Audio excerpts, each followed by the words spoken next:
November 10, 2017 Matt Christie November 10, 2017 Matt Christie Roberto Duran enhances reputation while losing to Marvin Hagler on November 10, 1983, writes Matt Christie Roberto Duran enhances reputation while losing to Marvin Hagler on November 10, 1983, writes Matt Christie Richard Maxanusa Today Sports Don't miss any action. Sign up for the free BN newsletters here. 1.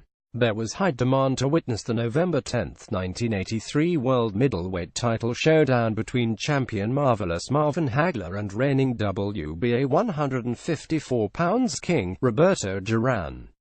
British fans paid £15 at £20 to watch a live broadcast on cinema screens, as Frank Warren in association with Savile Artists presented showings in Leicester Square, Bloomsbury, and Gants Hill, too. Over in Las Vegas, 20,000 fans crammed into Caesars Palace to see if Duran, 32, could upset the odds and defeat the increasingly formidable Hagler in what would be the richest fight in middleweight history to that point.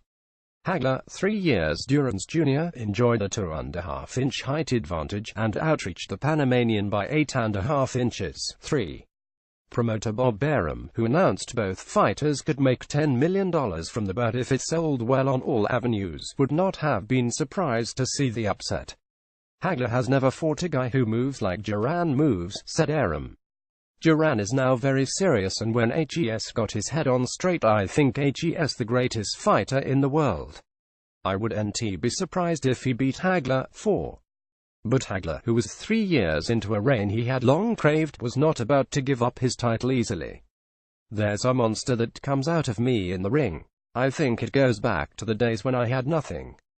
They're all trying to take something from me that I've worked long and hard for, and I like the feeling of being champ. 5. Hagler almost lost that feeling.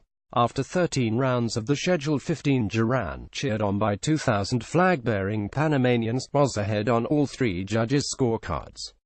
But the American turned it on over the final 6 minutes, hurting Roberto in the last, to emerge the deserved winner via 2 close scores of 144,142, 146,145, and 144,143.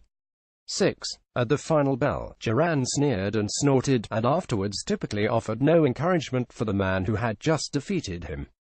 Ray Leonard is a much better fighter and boxer, he remarked at the press conference, then staged on the morning after the fight. I want Hagler again. I think I deserve a rematch. 7. Hagler concluded the contest with blood pouring down his face. Told that he was blaming the cut on a butt, Duran laughed heartily. That's a good one, he said. We lost and we aren't making any excuses.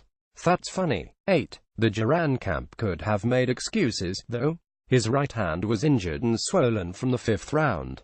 It was officially diagnosed as an aggravated form of trauma of the distal aspect of the hand. 9. Goody Petronelli, one of the Brockton brothers who guided Hagler, said if Marvin had put more pressure on in the first 10 rounds it would have gone 15-10.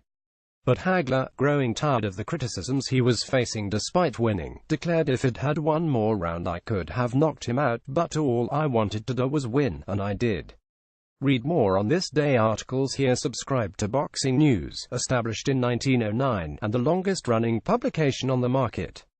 Save money and get the best coverage every week. Read more articles by Matt Christie.